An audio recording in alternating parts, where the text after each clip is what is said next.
Herkese merhaba. Kolay Türkçe kanalıma hoş geldiniz.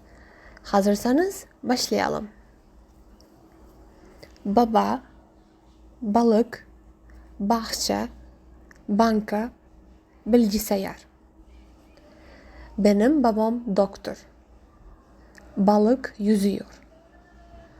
Babam balık seviyor.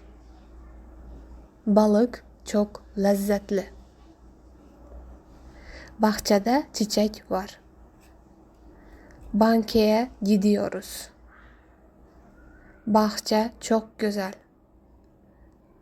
Banka kapalı. Bilgisayar yeni. Bilgisayar masada. Bilgisayarla çalışıyorum. Bilgisayar bozuk. Şimdilik bu kadar. Teşekkürler. Hoşça kalın.